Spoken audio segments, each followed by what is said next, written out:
sommes des élèves de première et de seconde et nous allons vous présenter le projet Voyager sans visa. Alors contrairement à ce que le nom du projet laisse penser, nous nous sommes pour le moment principalement intéressés à la structure de la glace. En fait, nous essayons d'analyser la glace par différents moyens et nous avons en particulier testé sa résistance. Mais plusieurs questions venaient alors. Premièrement, cette solidité dépend-elle de la température? Et deuxièmement, cette solidité dépend-elle de la rapidité de cristallisation? Et puisqu'au cours de notre travail, nous récupérions des données expérimentales, nous avons cherché à les exploiter afin d'évaluer l'ordre de grandeur d'énergie responsable de la cohésion du cristal. Alors commençons par présenter l'eau à travers ce diagramme de changement d'état. Nous savons que l'eau existe sous trois formes, l'état solide, liquide et gazeux. L'eau existe sous trois formes. À de faibles températures et à de fortes pressions, nous voyons que l'eau est à l'état solide. Donc il faut faire attention, puisque si on applique une forte pression à une température constante, nous voyons qu'avec la pente de cette courbe, que l'eau va fusionner et va devenir un état liquide. Et c'est bien ce qu'on observe ici, puisqu'on soumet le glaçon à une forte pression, contrairement à ce glaçon pourtant identique au premier. On voit alors que la lame s'enfonce beaucoup plus vite dans ce glaçon-là que dans ce glaçon-là.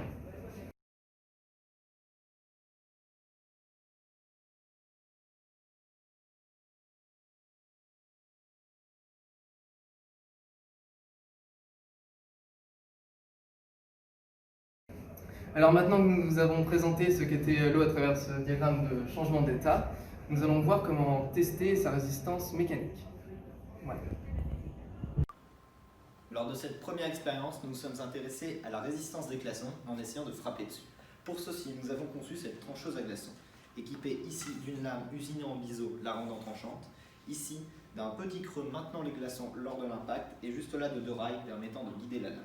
Cette expérience consistait à chercher la hauteur minimale permettant de casser un glaçon en deux.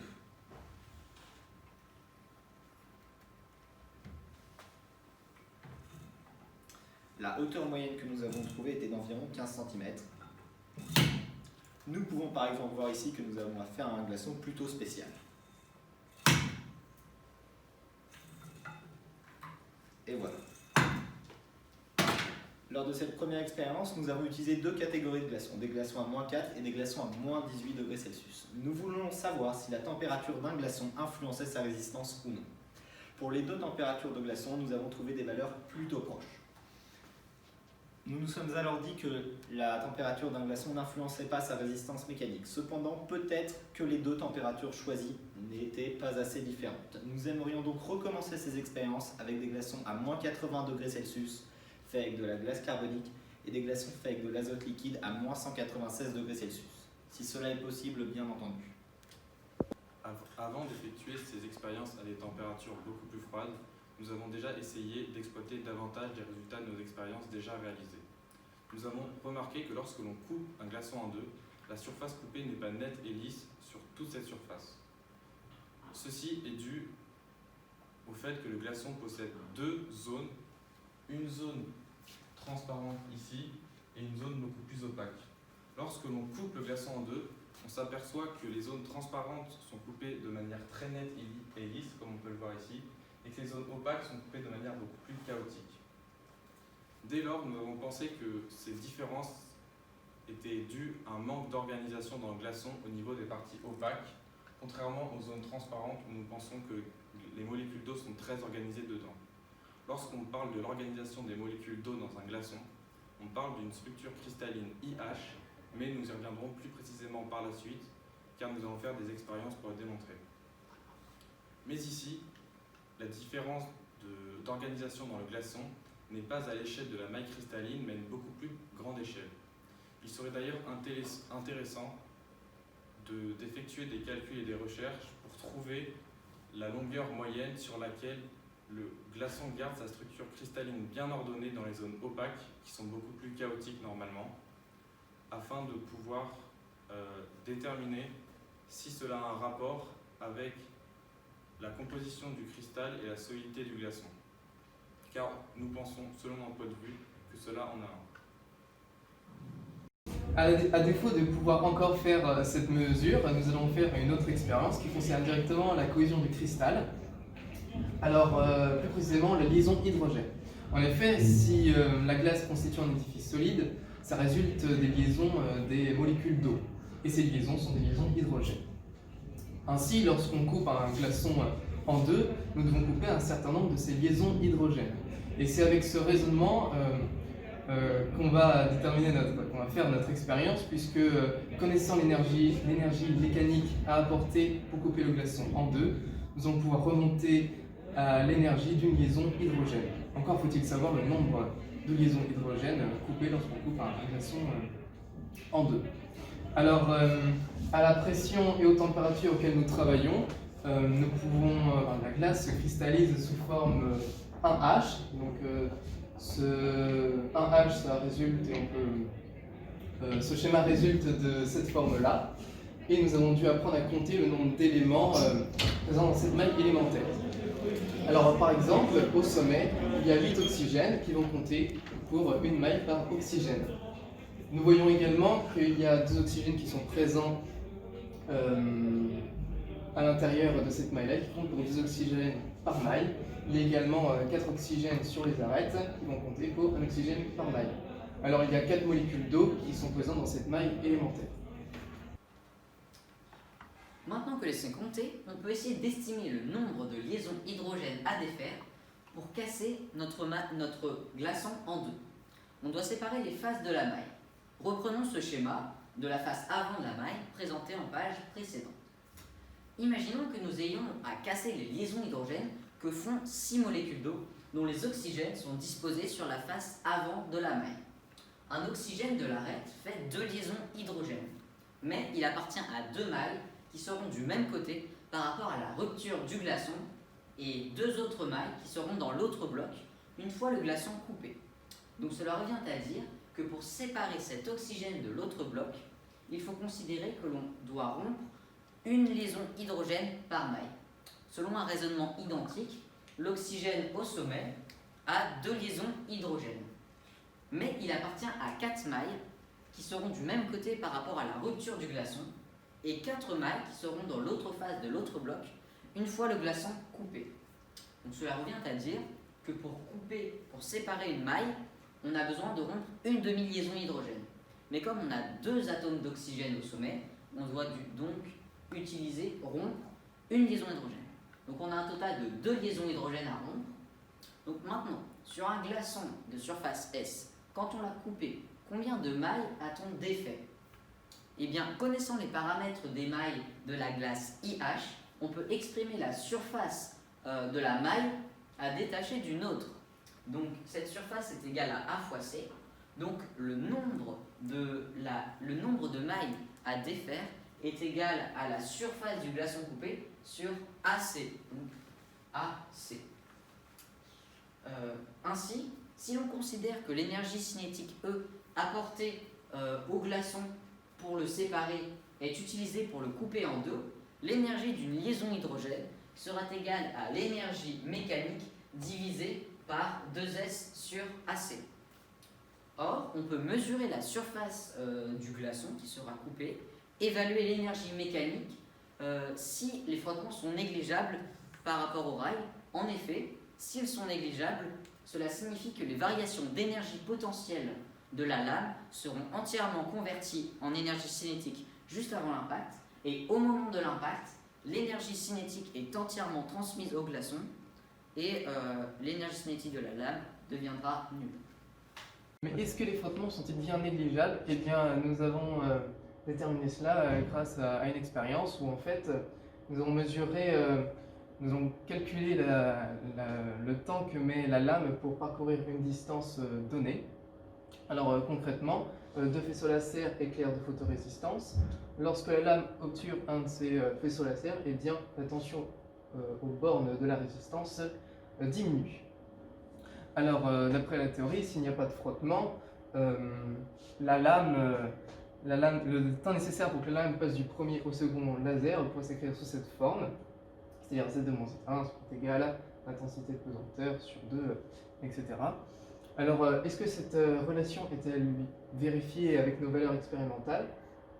Alors, à l'instant initial, la lame est à la limite d'obturation du laser 1. T1 représente donc la date à laquelle l'avion est obturé, tandis que T2 représente la date à laquelle le laser 2 est obturé. Alors cette relation est-elle vérifiée expérimentalement?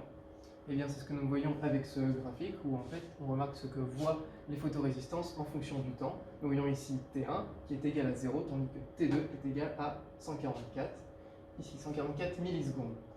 Alors expérimentalement nous trouvons 10,2 cm grâce à cette formule, sauf que nous savons que la distance réelle était de 10,5. Nous voyons donc 3 mm de différence et nous accordons à penser que ces 3 mm de différence sont dus à des incertitudes de calcul, à des incertitudes de mesure. Alors en conclusion, nous pouvons dire que les frottements solides sont négligeables et ainsi écrire cette relation. L'énergie est égale à la masse fois l'intensité de pesanteur fois la hauteur, où la masse en kilogrammes, G c'est une constante, donc 9,80 sur Terre, et la hauteur en mètres. Alors maintenant revenons à notre énergie d'une liaison hydrogène. Alors nous avons de cette formule-là utilisée précédemment, ce qui nous donne 5,7 fois 10 puissance moins 17 joules. Nous la passons en électrovolts, ça nous donne 3,6 fois 10 puissance 2 électrovolts. Alors ça c'est la valeur expérimentale. Maintenant la valeur théorique que nous avons trouvée sur internet, et bien nous avons trouvé 0,58 électrovolts. Alors nous voyons qu'il y a 3 ordres de grandeur de différence et on peut se demander à quoi cela est dû. La différence de résultat peut s'expliquer par le fait que le cristal du glaçon n'est pas homogène sur tout son volume. En effet, comme nous l'avons vu précédemment, le glaçon est composé de 2 parties, une partie transparente et une partie opaque. Lorsque la lame s'abat, la partie transparente se coupe de façon droite et rectiligne, alors que la partie opaque se coupe, elle, de façon chaotique. Ainsi, la distance que nous mesurons à la règle est en réalité inférieure à la distance réelle sur la partie opaque. Et le moindre petit accroc peut contenir énormément de molécules d'eau. Cela permet donc d'expliquer la différence entre les résultats expérimentaux et les résultats théoriques. Nous avons vu également une autre possibilité. En effet, il serait possible que l'onde de choc ne se propage pas de la même façon dans la partie opaque que dans la partie transparente. Et nous avons pu le confirmer avec un laser. Nous pouvons voir ici que l'onde électromagnétique traverse sans diffusion et rectilignement la partie transparente alors qu'elle est diffusée dans la partie opaque. Si l'onde de choc si les lois de l'onde de choc sont régies par les mêmes lois que celles de l'onde électromagnétique, alors il serait possible que lorsque la lame s'abat, l'énergie est diffusée dans un plus grand volume, rendant l'énergie d'unité de volume trop faible pour couper le glaçon en deux et séparer les molécules d'eau. Nous n'abandonnons donc pas cette idée et nous aimerions créer des glaçons avec ou sans partie opaque et même des glaçons composés de mélanges avec du sel ou du sucre. Commençons par ce qui est le plus simple à faire, étudier la solidité de l'eau sucrée et de l'eau salée. L'idée est ici de construire des cristaux de glace très inhomogènes afin de vérifier que le caractère non uniforme rend la glace plus difficile à couper. Commençons avec un glaçon d'eau salée.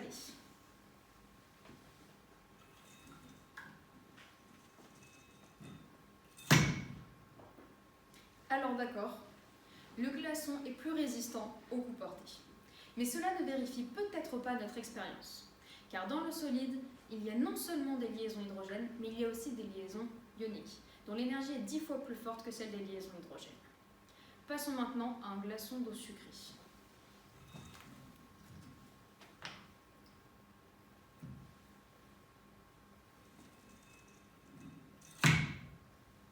Là encore, il apparaît que le glaçon est plus résistant. Comme dans les glaçons d'eau sucrée, il n'y a que des liaisons hydrogènes et pas de liaisons ioniques, et vu clairement leur structure désordonnée, nous pensons que leur solidité vient du fait qu'ils sont plus désordonnés. Mais il y a aussi le problème que les molécules de saccharose sont plus grosses. Il nous faudrait refaire l'expérience avec des glaçons contenant des impuretés sous forme de petites molécules afin de vérifier sans équivoque notre hypothèse de départ. Nous le ferons par la suite. En attendant de réaliser des tailles glaçons, nous avons exploré une autre piste pour tester notre hypothèse. Nous avons essayé de créer des glaçons d'eau pure, mais de façon le plus désorganisée possible. Pour cela, il faut que la cristallisation se fasse le plus rapidement possible pour que les molécules d'eau n'aient pas le temps de s'ordonner correctement dans tout le volume du glaçon. Cela est faisable si on maintient l'eau en surfusion et que l'on déclenche d'un coup la cristallisation, comme on peut le montrer avec l'expérience que je vais vous présenter. Donc nous avons ici une petite cuve que l'on voit derrière là, parallélépipédique dans laquelle on maintient l'eau en surfusion. Donc on y a ajouté 2 sondes de température reliées à une carte d'acquisition et à un PC afin de suivre en temps réel l'évolution de la température. Donc nous avons mis cette cuve dans un bac rempli de glaçons à moins 18 degrés avec lesquels on a ajouté une bonne quantité de sel afin d'obtenir un liquide très froid en contact avec la cuve. Nous avons dans un dernier temps ajouté l'eau déminéralisée préalablement refroidie dans la cuve. Donc on peut voir que petit à petit, l'eau froide baisse en température jusqu'aux alentours de -2, -3 degrés Celsius, température à laquelle on va déclencher la cristallisation. Donc on peut voir ici que c'est dans cette zone-là qu'on a déclenché la cristallisation. Donc le thermomètre EA1, ici représenté en rouge, est positionné du côté où on a commencé à la déclencher. Donc on voit bien qu'il y a une forte remontée de température, ce qui est relié à la création de la glace tout simplement, car la cristallisation a besoin d'énergie, elle la prend dans la température, donc c'est pour ça que la température remonte d'un coup sec. Il y a un intervalle d'environ 3,4 secondes dans lequel la température remonte et donc la cristallisation se forme au bout de l'autre côté de la cuve. Sachant que les thermomètres sont placés à environ 10 cm, longueur de la cuve, nous pouvons calculer avec la formule très simple de la vitesse D sur T, la vitesse de cristallisation du glaçon. Nous avons trouvé une valeur qui est d'environ 2,9 cm par seconde. Grâce à cette technique de la surfusion de l'eau, nous avons pu créer des glaçons très rapidement, mais ils ne seront pas pour autant très froids. Maintenant que nous maîtrisons ce phénomène de la surfusion, nous pouvons essayer de créer des glaçons de beaucoup plus gros volume et tester leur solidité. Nous le ferons évidemment par la suite. Voilà donc où nous en sommes sur notre étude sur les glaçons. Nous avons d'autres pistes à explorer pour déterminer les caractéristiques de l'eau à l'état solide. Nous avons également retravaillé notre protocole expérimental pour étudier les caractéristiques mécaniques du glaçon. En effet, jusqu'à présent, on cassait les glaçons à l'aide d'un coup avec une lame de façon contrôlée. Mais que se passe-t-il si jamais on s'appuyait sur le glaçon, on l'appuyait sur le glaçon pour le briser avec une énergie similaire à celle des expériences précédentes? Le problème avec ces deux manières de faire, c'est qu'il faut avoir une idée de la masse ressentie par le glaçon au moment où la lame le percute. Ainsi, pour obtenir cette donnée, nous avons pensé faire tomber la lame sur une balance de Roberval et voir la masse à disposer sur le plateau pour que l'aiguille gagne l'équilibre. Nous avons évalué cette masse à 370 grammes. Nous avons donc mis 370 grammes sur le glaçon, mais rien ne s'est passé, si ce n'est que la glace a fondu plus vite. Nous avons mis 3 kg sans plus de résultats. Nous comptons par la suite nous appuyer nous-mêmes sur le glaçon, tout en étant sur un pèse-personne pour voir la masse que nous lui appliquons. Alors faut-il plus d'énergie pour casser les liaisons hydrogènes? Bien sûr que non. Le fait que la contrainte ne s'applique pas de manière violente doit lui permettre de se répartir dans un grand volume du glaçon. Donc l'énergie par volume de glace ne doit donc pas permettre de briser ces liaisons hydrogènes. Bien que les glaçons soient quelque chose de très commun, il y a beaucoup à dire dessus.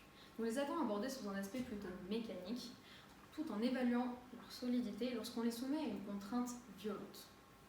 Les expériences que nous avons menées ont souvent été un prétexte pour s'intéresser à d'autres phénomènes ou à d'autres notions, comme la surfusion ou les valeurs énergétiques des liaisons hydrogènes. Mais ces petites bifurcations restaient toujours en lien avec la problématique. Comme il a été dit précédemment, ce projet n'est pas fini. Plusieurs expériences sont encore à mener.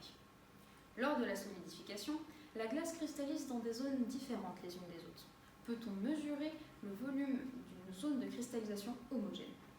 Est-ce qu'un glaçon plus résistant aux contraintes mécaniques fond moins rapidement? Est-ce qu'en travaillant à des températures plus froides, en utilisant de la glace carbonique ou de l'azote liquide, nous pourrions constater une différence de solidité de la glace? Nous devons aussi évaluer cette solidité pour un glaçon formé très rapidement, mais à une température proche de 0 degré, en utilisant le phénomène de surfusion. Et d'autres expériences pourraient être intéressantes à mener, même si nous ne savons pas encore exactement ce qu'elles nous apporteront pour étudier la glace, comme par exemple mesurer l'indice de réfraction de cette dernière. En bref, plein de réjouissances nous attendent. Merci de votre attention.